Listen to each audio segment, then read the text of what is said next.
நம்ம பார்த்தது இண்டஸ்ட்ரீஸ் என்னென்ன இருக்குது, என்ன வகைகள், எம்எஸ்எம்இயில் ரெஜிஸ்டர் செய்யப்பட்ட வெவ்வேறு விஷயங்களை வந்து இங்கே பார்க்குறோம். கார்மெண்ட் ஹோசரிங்கிறதும் கார்மெண்ட் தான், உள்ளாடைகள், டெக்ஸ்டைல்ஸ், மேட்ச் எல்லாத்த பற்றியும் பார்த்துட்டோம். இப்போ இது எல்லாமே ரன் ஆகணும்னா நமக்கு என்ன தேவைன்னா கரண்ட், எலக்ட்ரிசிட்டி வந்து மிக முக்கியம். அது எந்த மாதிரி வந்து உற்பத்தி பண்ணுறோம், இந்த எனர்ஜி எங்கேருந்து வருது, ஹைட்ரோ பவரா, தெர்மல் பவரா, நியூக்ளியர் பவரா, விண்டா, டைடலா, என்ன ஏதுன்னு வந்து இந்த இடத்துல வந்து பார்க்கணும். Tamil Nadu tops in power generation among the southern states as seen in the following table. Tamil Nadu என்ன பண்ணுதுன்னா மற்ற மாநிலங்களை காட்டிலும் இந்த பவர் ப்ரொடக்ஷனில் வந்து Tamil Nadu tops in power generation among southern states. Southern ஸ்டேட்ஸ்லன்னு பார்த்தா கண்டிப்பாக நம்பர் 1 பொசிஷனில் இருக்குது.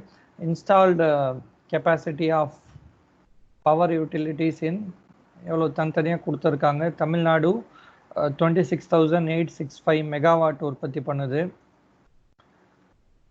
எங்கேருந்து டேட்டா எடுத்திருக்கோன்னா central electricity authority, minister of power, government of India, 2017 retrieved. 2017 ஜானின் படி 26,865 மெகாவாட் உற்பத்தி ஆகுது. இதே இப்படியே கூட வச்சுன்னு இருக்க முடியாது. ஆண்டுக்கு ஆண்டு இது என்ன பண்ணணும், நிறைய பாப்புலேஷன் இன்க்ரீஸ் ஆகுது, வேலை வாய்ப்பு உருவாக்கணும், நிறைய கம்பெனிஸ் வந்து அங்கே கண்டிப்பாக ரெஜிஸ்டர் பண்ணுவாங்க, அவர்களுக்கு வந்து பவர் கொடுக்கணும். புதுசாக கொடுக்கணுன்னா கண்டிப்பாக என்ன ஆகிடும், இந்த இடத்துல இந்த தேவை வந்து எனர்ஜிக்கு உண்டான தேவை நாளுக்கு நாள், ஆண்டுக்கு ஆண்டு கண்டிப்பாக அதிகமாகின்னு தான் இருக்கும். அதிகமாகும்னு தெரிஞ்சு நம்ம என்ன பண்ணணும், இங்கே வந்து இந்த எனர்ஜி பிளான்ட்ஸ் புதுசாக வந்து தெர்மல் பிளான்ட்டோ நியூக்ளியர் பவர் பிளான்ட்டுக்கு உண்டான அந்த முயற்சிகள் வந்து கவர்மெண்ட் எடுக்கணும். முன்னாடி பார்த்திங்கன்னா ஒரு 2011-12 நினைக்கிறேன், அந்த பீரியடில் என்ன பண்ணுறாங்க, நிறைய பவர் கட் இருக்கும். எங்கள் ஊரில் எல்லாம் சென்னையில் 2 மணி நேரம் பவர் கட்டுனாங்க. அங்கே ஆம்பூரில் பார்த்தா கிட்டத்தட்ட 8 மணி நேரம், 10-15 மணி நேரம் எல்லாம் என்ன ஆகும், இருட்டில் தான் இருப்போம். பகலில் இருட்டு, நைட்லேயாவது கொஞ்சம் ஃபேன் போட்டு தூங்கலான்னா நைட்லேயும் பவர் கட் நடக்கும். அம்மா தான் இருந்தாங்க இந்த இடத்துல, ஏடிஎம்கே அவங்க இருக்காங்க. அவங்க சிம்பிளாக சொன்னது என்னன்னா, இதுக்கு முன்னாடி இருந்த டிஎம்கே கவர்மெண்ட் என்ன பண்ணல, போதுமான அளவுக்கு வந்து அவர்கள் வந்து இந்த பிளான்ட் எதுவும் போடலை. அதனால தான் இப்போ என்ன இருக்குது, நமக்கு தேவைகள் அதிகமாகுது, அதிகமாகிட்டு பூர்த்தி செய்ய முடியலை. தயவுசெய்து பொறுத்துக்குங்க, என்ன தேவையோ நானே என்ன பண்ணுறேன், சீக்கிரமாக சரி செய்கிறேங்கிற மாதிரி அந்த அம்மாவே பேசினாங்க. சரி, சிஎம்ஏ சொல்லிட்டாங்க அப்படின்னு சொல்லிட்டு அப்போது பல பேர் வந்து பொறுத்துன்னு போனாங்க. இது கண்டிப்பாக வந்து மிக முக்கியம். இப்போது மறுபடியும் அவங்க எடுத்த முயற்சியால் அந்த எலக்ட்ரிசிட்டி பிரச்சனை அது இது எல்லாமே முடிஞ்சிச்சு. இவங்களும் போனால் டிஎம்கே வந்து மறுபடியும் வந்து மக்களை கொள்ளையடிக்கணும், எந்த திட்டத்தை போட்டு ரோடை போட்டு பிரிட்ஜை போட்டு காசு அடிக்கலாமான்னு அப்படி இல்லாமல் மக்கள் பணிங்கிறது தெளிவாகணும். மக்களுக்கும் ஃபஸ்ட்டு கொஞ்சம் திருந்தணும், நல்லவர்களுக்கு ஓட்டு போடணும். எனக்கு ஒரு 300 ஓட்டு கூட போடாமல் தோற்கடிச்சாங்க. சரி, பார்க்கலாம். எனர்ஜின்னு பார்க்கும்போது கண்டிப்பாக வந்து இங்கே பார்த்துட்டோம். தமிழ்நாடு சதர்ன் ஸ்டேட்ஸை கம்பேர் பண்ணும்போது என்ன பண்ணுறாங்க, ரொம்ப சிறப்பாக செயல்படுறாங்கன்னு பார்த்துட்டோம். Tamil Nadu is in the forefront of all other Indian states in installed capacity. Muppandal wind farm is a renewable energy source supplying the villages with electricity for work. தெளிவாக இங்கே பார்க்கக்கூடியது என்னன்னு பார்த்தீங்கன்னா, இந்த விண்ட் எனர்ஜி பற்றி வந்து பேசுகிறோம்.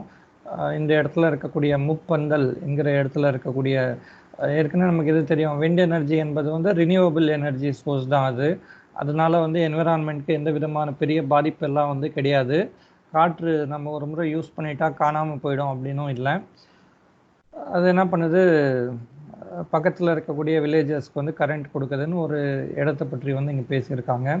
wind farms were built in Nagarkoil and Thoothukudi, apart from already existing ones around Coimbatore, Pollachi, Tharapuram and Udumalaipetai.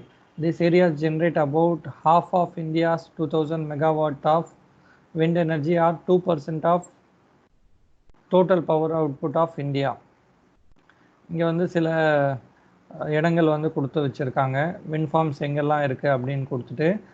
விண்டு வந்து ஃபஸ்ட்டு நாகர்கோயில், தூத்துக்குடின்னு தவிர கோயம்புத்தூர், இந்த இடங்கள்லாம் இருக்குது. இதே நாகர்கோவில் தூத்துக்குடின்னு வந்து மிக முக்கியமாக விண்ட் ஃபார்ம்ஸ்னால் அது சீயை ஒட்டி இருக்குது. அந்த கடல்ல இருந்து அடிக்கக்கூடிய அந்த காற்று என்ன பண்ணும், எப்பவுமே அந்த விண்மில்லை வந்து சுத்த வச்சுனே இருக்கும். அங்கே கரண்ட் உற்பத்தி பண்ணுவது சாத்தியம்.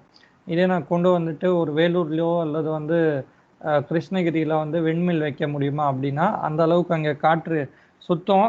ஆனால் அந்த அளவுக்கு உற்பத்தி பண்ண முடியுமா அப்படின்னா கொஞ்சம் கஷ்டம். அப்போ எங்கே அதிகமாக காற்று இருக்கோ அந்த இடத்துல தான் என்ன பண்ணுறது புத்திசாலித்தனம், விண்மில் வந்து ஒரு கோஸ்டல் ரீஜனில் வச்சா இன்னும் நல்லாவே வந்து கண்டிப்பாக சுத்தம். அதன் காரணமாக 2 நாகர்கோவில் தூத்துக்குடியில் வந்து நானே கூட ஒரு முறை நாகர்கோவில் போயிருக்கேன். நிறைய விண்மில்ஸ் இருந்ததெல்லாம் போகிற ரோட்லேயே நீங்கள் வந்து பார்க்க முடியும். நாகர்கோவில் தூத்துக்குடியில் வந்து நான் பார்த்துருக்கேன். Apart from already existing once, ஏற்கனவே வந்து கோயம்புத்தூர், பொள்ளாச்சி, தாராபுரத்துலலாம் இருக்குது.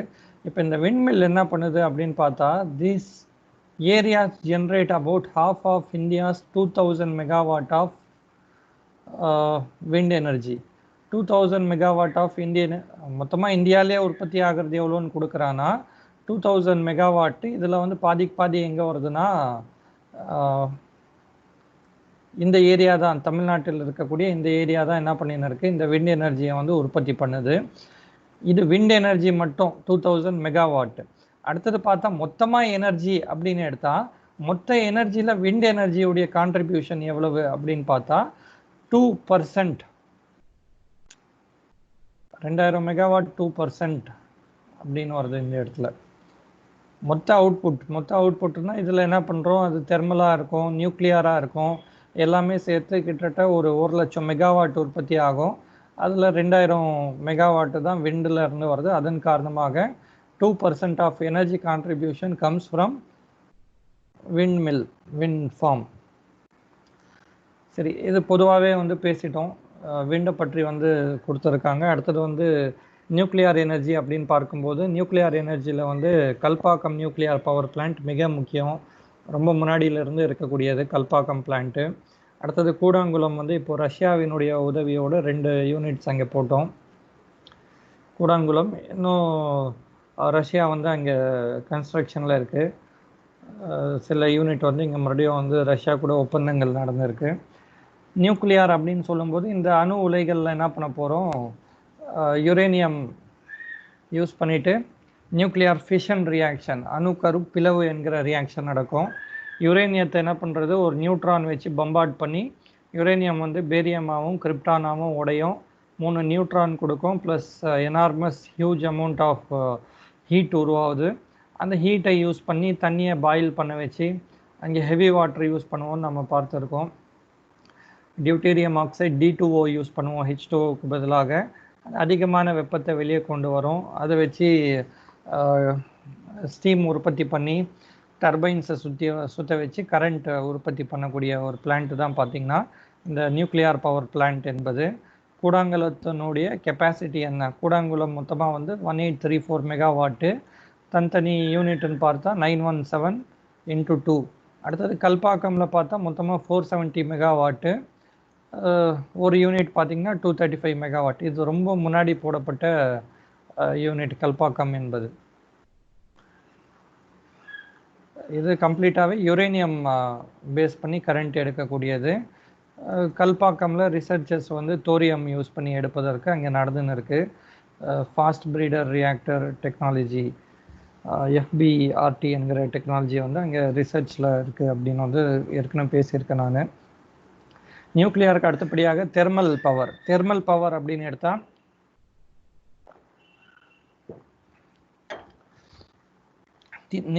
கரியிலிருந்து எடுக்கக்கூடியது. இது என்ன ஆகுதுன்னு பார்த்தா, in Tamil Nadu the share of thermal power in total energy sources is very high and thermal power plants are at Attipattu, North Chennai, Ennur, Mettur, Neyveli, Thoothukudi. அந்த இது நிலக்கரி தான் மெயினாக வந்து தமிழ்நாட்டில் வந்து கோலில் பல வகைன்னு வந்து பேசின நேற்று. ஆந்த்ராசைட், பிட்டுமினஸ், லிக்னைட்டு, பீட் 4வது வகை மட்டமான கோல் வந்து பீட்டு. இதில் 3ஆம் இடத்துல இருக்கக்கூடியது தான் இந்த லிக்னைட் என்கிற கோல். லிக்னைட்டை வச்சு என்ன பண்ணுறோம், தமிழ்நாட்டில் வந்து அதிகமான ரிசர்வ் இருக்குது. இந்தியாவுடைய லிக்னைட் உற்பத்தியில் மொத்தமாக 80%க்கு மேலே தமிழ்நாட்டில் தான் இருக்குது. அதை வச்சு நம்ம எடுக்கிறோம். இங்கே தெளிவாக பாருங்கள், in Tamil Nadu the share of thermal power, மொத்தமாக இருக்கக்கூடிய எனர்ஜி சோர்சஸில் தெர்மல் பவருடைய சோர்ஸ் வந்து கண்டிப்பாக ரொம்ப அதிகம். தெர்மல் இங்கேயும் தெளிவாக பாருங்கள் என்ன பண்ணுதுன்னா, தெர்மல் பவர் என்ன பண்ணின்னு இருக்குது, 49.52% வந்து மொத்தமாக 100 யூனிட் உற்பத்தி ஆகுதுன்னா கிட்டத்தட்ட பாதிக்கு பாதி தெர்மல்ல இருந்து தான் எடுக்கிறோம். ஹைடல் பவர் பிளான்ட்லேருந்து 8.2, நியூக்ளியார்லேருந்து 3.67. இப்போ கூட நியூக்ளியாரினுடையது கண்டிப்பாக மிக குறைவு தான். அடுத்தது அதர்ஸ் அப்படின்னு சொல்லும்போது அதர்ஸ் என்ன இருக்குது, இது கொஞ்சம் அதிகமாகவே இருக்குது, 38.61ன்னு. இது அதர்ஸ்ன்னு பார்த்தா இதில் சில ப்ரைவேட் ஆட்களும் உள்ளே இருக்காங்க. இந்த ப்ரைவேட் ஆட்கள் எல்லாம் கூட என்ன பண்ணுறாங்க, அங்கங்கே விண்டு பிளான்ட் போட்டு சோலார் பிளான்ட் போட்டு அதில் உற்பத்தி பண்ணக்கூடியது கவர்மெண்ட்கே விற்கக்கூடிய இந்த விஷயங்கள் எல்லாம் வந்து பண்ணின்னு தான் இருக்காங்க. In Tamil Nadu the share of thermal power plant is very high. Tamil Nadu அதிகபட்சமாக எதில் இருந்து தான் கரண்ட் உற்பத்தி பண்ணுதுன்னா thermal power plant. Thermal power பிளான்ட்டுங்கிறதும் ஏற்கனவே பேசினது தான். அந்த நிலக்கரியை எடுத்து அதை போட்டு எரித்து அதை வச்சு என்ன பண்ணுறோம், எரியிற அந்த நெருப்பில் தண்ணியை பாயில் பண்ண வைக்கிறோம். பாயில் ஆகிற தண்ணி வந்து ஸ்டீமாக மாறும். ஸ்டீம் நீராவி போயிட்டு டர்பைன்ஸை வந்து இடிக்கும், டர்பைன் சுற்றும். டர்பைன் சுற்றுனா சிம்பிளாக ஒரு டைனமோ செட்டப்பு. டைனமோ என்ன பண்ணிடும், கரண்ட்டை உற்பத்தி பண்ணிவிடும். உங்கள் சைக்கிள் டைனமோ எல்லாம் பார்த்துருப்பீங்க. சைக்கிள் டைனமோ அந்த ரோட்டார் வந்து சைக்கிள் கூட வந்து டச் ஆகின்னு இருக்கும். டயர் சுற்ற சுற்ற முன்னாடி இருக்கக்கூடிய ஹெட்லைட் எரியும். அதே போல் தான் இங்கே என்ன பண்ணுறோம் பார்த்திங்கன்னா, அந்த ரோட்டார் சுற்ற வைக்கணும். டயர் கூட இருக்கக்கூடிய அந்த ரோட்டார் சுற்றுவதை போல் இங்கே வந்து டர்பைன்ஸை சுற்றணும். எப்படி சுற்ற வைக்கிறது, ஸ்டீம் வச்சுட்டு அதை இடிக்கிறோம். ஸ்டீம் வச்சு இடித்தா கண்டிப்பாக அது வந்து சுற்றும். டைனமோ சுற்றிடுச்சுன்னா கரண்ட் உற்பத்தி ஆகிடும். அவ்வளோதான், சிம்பிள். எப்படி எடுத்தாலும் நீங்கள் நியூக்ளியர் பவர் பிளான்ட்டுன்னு எடுத்தாலும், தெர்மல்னு எடுத்தாலும், ஹைடல்னு எடுத்தாலும், இதிலெல்லாம் ஒரே விஷயம்தான், டைனமோ. அந்த ரோட்டாரை எப்படி சுற்ற வைக்கிறோம் அப்படிங்கிறது தான் அங்கே இது. அந்த ஹீட்டு இங்கே என்ன பண்ணுறோம், நியூக்ளியர் பவர் பிளான்ட்னா யுரேனியம் வச்சு ஹீட்டு. இங்கே என்ன பண்ணுறோம், நேரடியாக கரியை வச்சு கரியை எரித்து ஹீட் உற்பத்தி பண்ணுறோம். இங்கே என்ன ஆகும், தண்ணி ஓடக்கூடிய ஒரு ஆற்றில் அல்லது டேமில் இருந்து மேட்டூர் ஓப்பன் பண்ணி விட போகிறோன்னா தண்ணி மிக வேகமாக போகும். அந்த டேமில் இருந்து ஓப்பன் பண்ணி விடும்போது போகக்கூடிய வழியிலே கீழே என்ன பண்ணியிருப்பாங்க, இந்த டர்பைன்ஸ் வச்சுருப்பாங்க. டர்பைன்ஸ் இடிச்சுன்னு டர்பைன் மிக வேகமாக வந்து சுற்றின்னு இருக்கும்.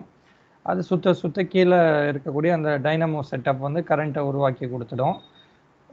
எல்லாத்துக்கும் டைனமோ, சிம்பிளாக அந்த சைக்கிளில் இருக்கக்கூடிய அந்த டைனமோவுடைய பிரின்சிபல் தான் கரண்ட்டை உற்பத்தி பண்ணோன்னா. சரி, பார்த்துட்டோம். தெர்மல் பவர் பிளான்ட்டுடையது அதிகமான கான்ட்ரிபியூஷன் இருக்குது தமிழ்நாடுன்னு இல்லை, இந்தியா லெவல்லே தெர்மல் பவர் பிளான்ட்டு தான் வந்து அதிகமான கரண்ட்டை கொடுக்குது. ஹைடல் அப்படிங்கிறதும் இப்போ நான் சொன்னது தான், கரண்ட்டை வச்சு தண்ணியை வச்சு கரண்ட் எடுப்பது. தண்ணியில் இருந்து கரண்ட் எடுக்க முடியுமா அப்படின்னா, தண்ணியில் இருந்துன்னா தண்ணியை உபயோகப்படுத்தி அந்த டைனமோடைய டர்பைன்ஸை சுற்ற வைக்கிறோம். அதன் மூலமாக உற்பத்தி ஆகக்கூடியது தான் இந்த hydro electricity. There are about 20 hydroelectric units in Tamil Nadu. The prominent units are Handa, Mettur, Periyar,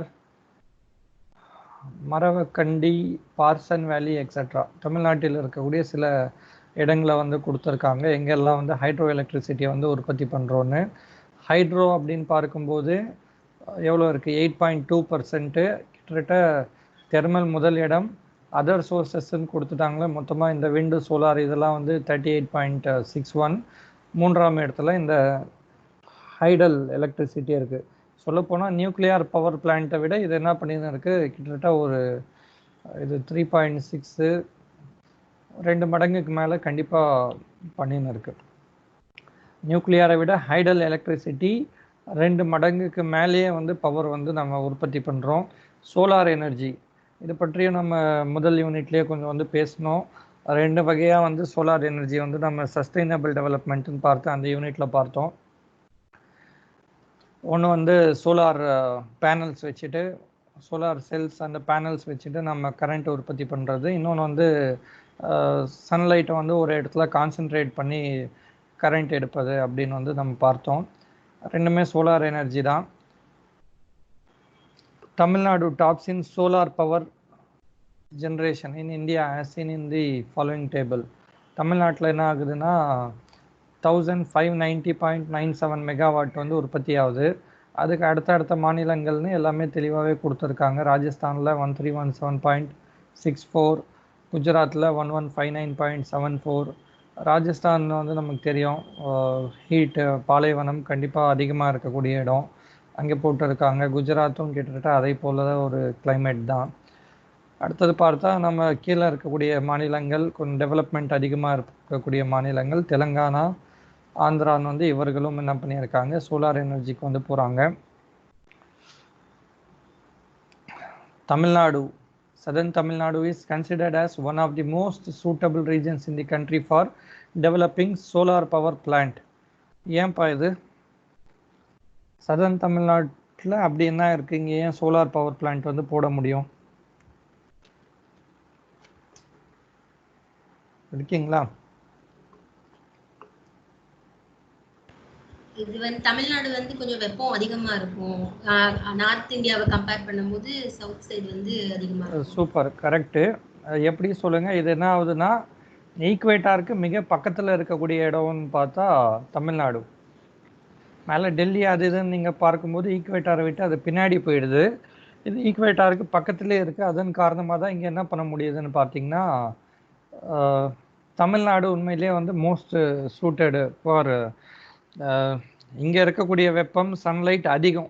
மேலே இருக்கக்கூடிய நார்த் இந்தியா கம்பேர் பண்ணும்போது தமிழ்நாடு ரிசீவ் பண்ணக்கூடிய அந்த சன்லைட் மிக அதிகம். சன்லைட் எவ்வளோ இருக்கோ அதை பொறுத்து தான் ப்ரொபோஷ்னலாக நம்ம வந்து சோலார் எனர்ஜி உற்பத்தி பண்ண முடியும். ஸோ தமிழ்நாடு என்ன பண்ணுது, இங்கே நேச்சுரலாகவே வந்து டாப்ஸ் இன் சோலார் பவர் ஜென்ரேஷன் அப்படின்னும் பார்த்துட்டோம். மோஸ்ட் சூட்டபிள் ரீஜன் இந்த கண்ட்ரி எது அப்படின்னு பார்த்தாலும் மோஸ்ட் சூட்டபிள் ரீஜன் வந்து கண்டிப்பாக தமிழ்நாடு தான். ஈக்குவேட்டாருக்கு பக்கத்துலேயே இருக்குது. கிட்டத்தட்ட ஒரு 10 to 20 டிகிரி நார்த்தில் வந்து தமிழ்நாடு மாட்டி இருக்கும். 10 to 20 இல்லை, எக்ஸாக்டாக வேல்யூ தெரில. பட் என்ன ஆகுது பார்த்தீங்கன்னா, கீழே இருக்கக்கூடிய ஈக்குவேட்டாருக்கு பக்கத்தில், அதுதான் இங்கே வந்து பதில். விண்ட் எனர்ஜி இதை பற்றியும் ஏற்கனவே பேசினது தான். Tamil Nadu has the highest installed wind energy capacity in India. The state has very high quality of offshore wind energy potential of the Tirunelveli coast and southern Thoothukudi and Rameswaram coast. இதை ஏற்கனவே நம்ம முன்னாடியே வந்து பேசினது தான். இந்த எனர்ஜி சோர்ஸ் அப்படின்னு பார்க்கும்போது ஃபஸ்ட்டு பேராகிராஃப்லேயே இதை வந்து நம்ம பார்த்துட்டோம். என்ன இருக்குது, விண்ட் ஃபார்ம்ஸ் எங்கெல்லாம் இருக்குது. Tamil Nadu is forefront of all other Indian states in installed capacity. இருக்கக்கூடிய விண்ட் எனர்ஜியில் வந்து இந்தியாவில் பாதிக்கும் மேலே வந்து எங்கே தான் உற்பத்தி பண்ணுறோன்னா தமிழ்நாட்டில் உற்பத்தி பண்ணுறோன்னு எல்லாமே அங்கேயே பொதுவாக பேசணும்.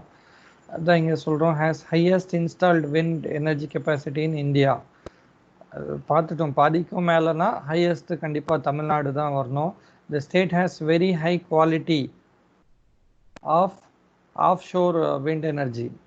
இதுவும் நான் தெளிவாக முன்னாடி பேசினது தான். விண்ட் எனர்ஜி எடுக்கணும்னா இது எங்கே தான் சாத்தியம்னா, இது வந்து ஒரு கோஸ்டல் ரீஜனில் இருந்தால் மட்டும்தான் என்ன பண்ண முடியும்னா, அதுவும் எல்லாமே கோஸ்ட்டு தான். Tirunelveli coast, southern Thoothukudi coast, Rameswaram coast, கடலில் இருந்து கண்டிப்பாக என்ன இருக்கும், காற்று வீசின்னு இருக்கும். அந்த இடங்களில் வந்து விண்மில் வச்சாதான் அது வந்து வேகமாக சுற்றும்.